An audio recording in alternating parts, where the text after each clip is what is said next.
Hi, how are you going? My name's Andrea, and today I'll be discussing the two strategic options available to Japan. The first option available is that they maintain the status quo by continuing to rely on the United States, or alternatively, they can become what some deem to be a normal state. By considering the big issues Japan faces today, what the definition of a normal state is, and why Japan will never be able to maintain a normal state, I will argue it is most likely Japan will continue to rely on and strengthen their alliance with the United States due to a number of big issues Japan and the world face today. First, I'll give you a brief background of Japan and the United States' economic and security relationship and the legacy of the Pacific War in Japan's foreign policy. Japanese foreign policy has been inundated by the legacy of the Pacific War and its close ties with the United States. Japan's ties began with the San Francisco Peace Treaty in 1952, which turned a new leaf in Japanese and United States relations by ending the American occupation and commencing an economic and security partnership that still exists today. Since 1952, the general thrust of the security alliance between the two has been based on Japan's provision of unfettered access to all of their military bases for the benefit of the United States, while in return the United States pledges to provide military security for Japan. Economically, Japan and the United States remained each other's top trading partner since Japan's economic miracle all the way up until the mid-2000s, when China's economy surpassed that of the US and Japan. During this initial post-war period, the Prime Minister of the time, Yoshida Shigeru, developed an economic strategy later known as the Yoshida Doctrine that embodied economic and military dimensions. The legacy of the Pacific War has been ingrained in the memory of Japan, and as a result, strong domestic pacifist sentiments resonate through the whole of Japanese society, which I'll be referring to later. These pacifist sentiments have also been enshrined in Japanese foreign policy by the constriction of Article 9 of the Constitution, where Japan has forever renounced the right to wage war and will never maintain its military capabilities. Prime Minister Yoshida in 1954 did, however, let the government create the Self-Defense Forces.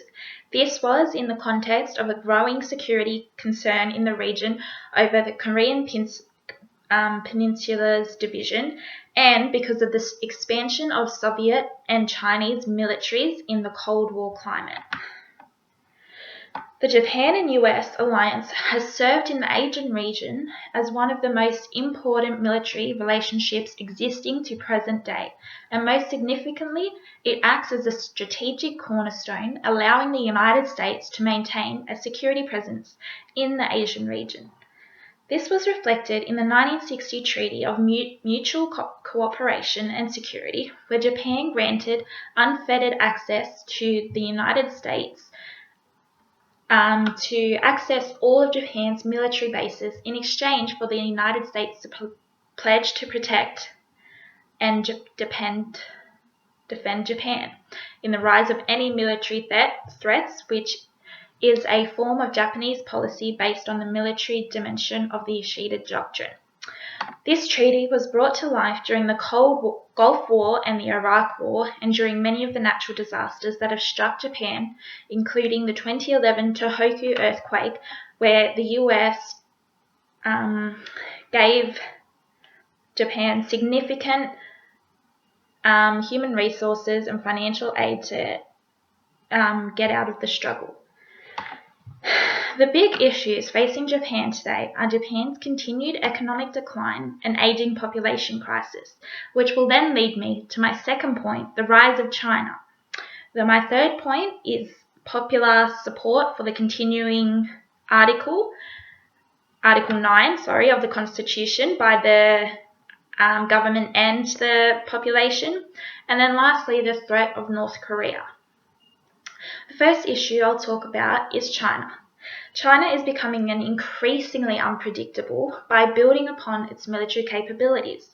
The Asia-Pacific region is becoming increasingly unstable as the balance of power has become skewed by China's rise, making the region susceptible to territorial disputes and an increase in nationalistic sentiment. Tensions have been sparked by military and territorial threats posed by China. Japan has experienced frequent intrusions of Chinese warships in the East China Sea exclusive economic zone demarcated by Japan, as well as increasing naval ventures by China near the Senkaku and Diaoyu Islands. Japan's response has been to strengthen bilateral relations with the US, which, based on things, is probably a good idea, which I will talk about later. Another issue for Japan to consider is their economic security. The economic decline and aging demographic. This is one of the biggest issues facing Japan at the moment domestically. Economic factors have long been recognized as Japan's strategic weight. Economic power gave Japan the capacity to acquire and develop military important technologies and capabilities. It also gave Japan the ability to impose sanctions and deliver foreign aid to substantially increase its international influence.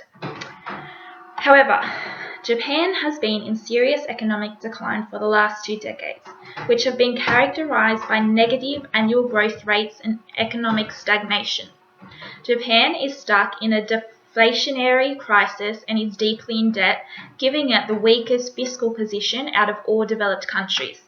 The amount of debt, to be precise, was in 2013 double the amount of what their GDP was, which is quite substantial. Japan's population began to contract in 2005 and is in an irreversible decline. Statistics on this were, I think they were put out by the Japanese government.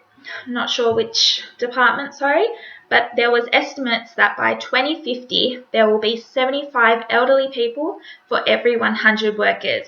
Now, to give some context to this, in the early 2000s, statistics showed there were only 25 people over 65 for every 100 workers. So, if my math's correct, which it probably isn't, that's about 50% increase, which is quite substantial. Japan's birth rates are declining at a time when the aging population is increasing, which will put a significant strain on Japan's economy. And an aging population means more demand for social services and a reduced tax base. Currently, the birth rate is 1.3 births per woman, which is not enough to replace the population. Of course, creating a child takes 2 people, and therefore, to replace the population, every 2 people would need to have 2 kids. The security implications resulting from these trends will mean fewer strategic options for Japan. Over the last decade, Japan's military expenditure has been contracting. Now, to briefly touch on the Korea problem before I move on to the state of normalcy. A nuclear North Korea constitutes a critical security threat for Japan.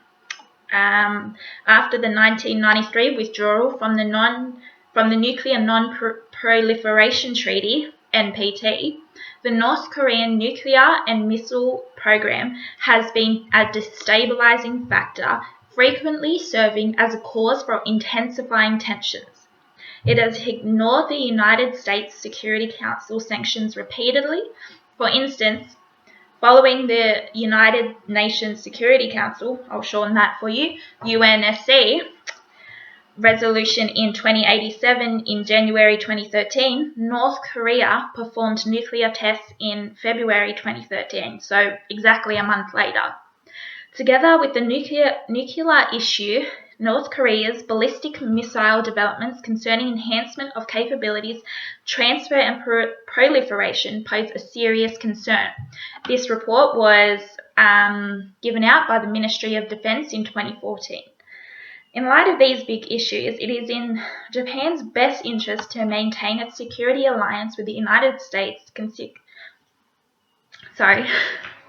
considering its economic issues it must overcome regarding the aging demographic and Japan's, of course, strategic or geographic position, being close to a nuclear, we'll say, nuclear site of North Korea. I will discuss now why Japan can never be a normal state. Japan started being labelled abnormal because its legislation that framed the use of armed forces prevented the country from adjusting its foreign policy to a rapidly changing international environment, and from playing an active role in the redefinition of the international order underway in the wake of the Cold War. To return to normalcy, as scholars suggest, Tokyo had to find its place and redefine its role in the new international order, which implied a reorientation of its foreign policy and thus a diversification of the instruments for implementing this policy, i.e. a military, which I will get onto later. The gradual modernization of the self-defense forces, such as the development of an independent intelligence gathering system, new legislation to allow greater involvement in UN peacekeeping operations, and the 2000 decision to upgrade the Defense Agency to ministry status are often cited as examples of Japan's drive to normalcy. Now, I'll note these are only a few examples, and it's only Japan's drive to normalcy. So here we can see, still not normal yet. However, this drive has been stunted by protests in defense of Article 9, as they have become a regular feature of Japan's political landscape as the conservative government, led by Prime Minister Shinzo Abe of the LDP, Liberal Democratic Party, pushes for new laws that would reinterpret the constitution to expand the role of Japan's military. Many Japanese conservatives see this constitution as an anachronistic American imposition that unfairly limits Japan's military, hampering its ability to respond to contemporary threats from regional neighbours like China and, of course, the nuclear North Korea. Defenders of the post-war constitution, on the other hand, cite the positive role the pacifist Article 9 has played in ensuring 70 years of peace since the end of World War II. Well, yes, considering that there was not a nuclear North Korea then, it's probably why that was. So, in conclusion, the big issues Japan faces today, such as its aging population, economic issues, and that by judging the constant protest to the amendment of Article 9, Japan would not be able to defend itself in an increasingly unstable region. Therefore, Japan's big brother, the United States, is the only way that this guy will be able to survive. Look, there's North Korea, very close. So, basically, Japan is not a normal, well, for the time being, is not a normal state due to its constraints of Article 9.